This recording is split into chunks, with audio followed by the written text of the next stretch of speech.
Hi friends, welcome to Rati Creations. This is Nadia Gopinath. So இன்னைக்கு நான் பார்க்க போற கலெக்ஷன் வந்து ஒரு மிக்ஸ் ஜுவல்லரி கலெக்ஷன்ஸ் தான். மோஸ்ட்லி வந்து ஸோ எல்லாமே வந்து நியூ அரைவல் தான். இதில் impon collections and then 1 gram forming gold plated patterns. Murugar chain வந்து பட்ஜெட் ஃப்ரெண்ட்லியில் நம்ம ஸ்மால் சைஸ் செயின் வச்சோம் அண்ட் தென் அதாவது ப்ராடாக இருக்க செயின் வச்சும் கொண்டு வந்திருக்கோம். நல்லா கிராண்டாக வேணும் அப்படின்னா இப்படி இந்த மாதிரி செயினுமே நீங்கள் செலக்ட் பண்ணிக்கலாம். ஸோ எல்லா பேட்டர்ன்லேயுமே வந்து கொண்டு வந்திருக்கோம். So Ruby stone white stone combination full white அப்படின்னு சொல்லி பட்டர்ஃப்ளை பேட்டர்ன் செயின் தான் கஸ்டமைஸ் பண்ணியிருக்கோம். ஸோ இது வந்து ஓம்லேயே வந்து முருகர் அந்த உருவம் இருக்க மாதிரி ஸோ ட்ரெண்டிங்காக போயிட்டுருக்க pattern means Murugar dollar chain வந்தாலே வந்து ட்ரெண்டிங்காக வந்து போயிட்டுருக்கு. So lotus pattern chain. So எல்லா டாலருமே சேம் தான். அதில் வந்து செயின் வந்து டிஃப்ரெண்ட்டாக கொடுத்துருக்கேன்.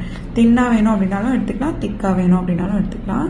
ஸோ இதோட ஃபுல் வீடியோ வந்து உங்களுக்கு யூடியூப்ல வரும். இந்த லோட்டஸ் பேட்டர்னுமே ரொம்ப க்யூட்டாக ப்ரிட்டியாக இருக்குது. New arrival and then 1 gram forming gold பிளேட்டட்லேயே லக்ஷ்மி அம்மன் டாலர் செயின் வச்சு கொண்டு வந்திருக்கோம். ஸோ இந்த லக்ஷ்மி அம்மனுமே வந்து ரீஸ்டாக் பண்ணிட்டோம். ஃபுல் வீடியோ யூடியூப்ல வரும். லிங்க் பயோவில் கொடுத்துருக்கேன். செக் பண்ணி பார்த்துட்டு புக் பண்ணிக்கோங்க. Thank you so much.